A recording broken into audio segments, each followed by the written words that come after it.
এত দাম হলে তো খাওয়া দাওয়াই ছেড়ে দিতে হবে। আম্মু আজকে যা বাজার করে এনেছে তা তোমাদের সাথে শেয়ার করব। খুবই অল্প কিছু বাজার এনেছে। আসসালামু আলাইকুম everyone, welcome back to my new another video. তো কোনটার দাম কেমন পড়েছে চলো তা একটু জেনে নেই। এখানে যে রসুন রয়েছে, এখানে মাত্র রসুনের পোয়া হচ্ছে 50 টাকা, আর এখানে আদা পোয়া রসুন তো এটা হচ্ছে 25 টাকা নিয়েছে। তো দেখো মাত্র কতটুকু রসুন এখানে 25 টাকা নিল। আর এরপর রয়েছে মরিচ, এই মরিচের পোয়াও হচ্ছে 50 টাকা। তো এখানে এক পোয়া মরিচ 50 টাকা দিয়ে এনেছে। এগুলা মাত্র হয়তো যারা বেশি ঝাল খায় তাদের মাত্র 2 দিন যাবে, আর যারা ঝাল না খায় তাদের হয়তো 3-4 দিন এইরকম যেতে পারে, এর বেশি তো আর না। এরপর রয়েছে বেগুন, বেগুনের কেজি হচ্ছে 60 টাকা, আর এখানে হাফ কেজি রয়েছে। হাফ কেজিতে দেখুন মাত্র 4টা হয়েছে, হাফ কেজি নিয়েছে 30 টাকা। আর শশার কেজি হচ্ছে 60 টাকা, এই শশাও এখানে এনেছে 30 টাকা দিয়ে। এইখানে মেবি আধা কেজি এনেছে।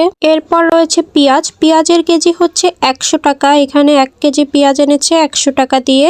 আর এরপর রয়েছে আলু, যেটা ছাড়া আমাদের বাসার কারোরই চলে না, আমার মনে হয় কোনো বাসায় আলু ছাড়া চলে না। আর এই আলুর কেজি হচ্ছে 70 টাকা, এখানে 1 কেজি আলু এনেছে 70 টাকা দিয়ে। আর একটা কাঁঠাল নিয়ে এসেছে, এই কাঁঠালটার দাম হচ্ছে 50 টাকা। দেখুন ছোটর মধ্যেই কাঁঠাল এনেছে, কারণ আমাদের বাসায় তেমন কাঁঠাল পছন্দ না, এই কারণে যখনই কাঁঠাল আনে ছোট সাইজেরই আনে। আর আমি ভিডিওর মধ্যেই কাঁঠালটা ভেঙে আপনাদের দেখাবো যে এর লোয়া কিরকম হয়। আর মুরগির যা দাম বেড়েছে তার কি বলবো, আর আমাদের কাছে গরুর মাংস থেকেও মুরগি বেশি পছন্দ। আর এই মুরগিটার দাম পড়েছে 290 টাকা। তো এখানে কিন্তু মোট হয়েছে 645 টাকা। তো চিন্তা করি দেখুন, মাত্র একদিনের খাবার এখানে 645। শুধু একদিন বলতে এখানে মাত্র 2-3 দিনের খাবার। তো কয়েকদিন পর পর, মানে সপ্তাহও না, কয়েকদিন পর পর যদি এত টাকা চলে যায় তাহলে কিভাবে খাওয়া সম্ভব? না খেয়ে থাকাই তো ভালো, তাই না? আর এরপর হচ্ছে আম এনেছে, আর ওইটাকে কি বলে আমি আসলে জানি না, নাম শুনেছিলাম লটকন। তো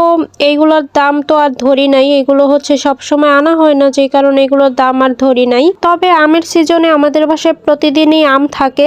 অলরেডি ফ্রিজে আম রয়েছে অনেক, তারপরে এগুলো নিয়ে এসেছে কারণ এগুলো নাকি গাছ পাকা আম একদম। তো আমি কিন্তু বলেছিলাম তোমাদের কাঁঠাল ভেঙে দেখাবো ভিডিওতেই, আর এগুলো কিন্তু আগের কাঁঠালের বিচি ছিল। তো আম্মু কাঁঠাল ভাঙতেছে, দেখি ভিতরে কেমন হয় বিচিগুলো, মিষ্টি নাকি মিষ্টি হবে না তা তো আর জানি না, খাওয়ার পরে আম্মু বুঝতে পারবে। তো আম্মু একটা খেয়ে দেখলো, অনেক মিষ্টি বললো। নর্মালি কাঁঠাল আমাদের বাসার তেমন কারোরই এত বেশি প্রিয় না, তবে যখন খুব বেশি মিষ্টি হয় তখন যদি খাওয়া শুরু করি তাহলে কিন্তু একদম অনেকগুলো খাওয়া হয়ে যায়। তো আজকের ভিডিওটা তোমাদের কেমন লাগলো অবশ্যই কমেন্ট করে জানিয়ে দেবে। ভিডিওটা যদি ভালো লেগে থাকে তাহলে আমার পেজটাকে ফলো করে রাখবে, ইউটিউব থেকে দেখলে চ্যানেলটা সাবস্ক্রাইব করে রাখবে, লাইক কমেন্ট করবে। তো আমি আলহামদুলিল্লাহ অনেকগুলো রোয়া হয়েছে, দেখো মাত্র 50 টাকার একটা কাঁঠালে কিন্তু অনেক বড় বড় রোয়া হয়েছে। আর 2-1 দিনের বাজার খুব কমই করা হয়, এই কারণে আজকের ভিডিওটা তোমাদের সাথে শেয়ার করলাম। আল্লাহ হাফেজ।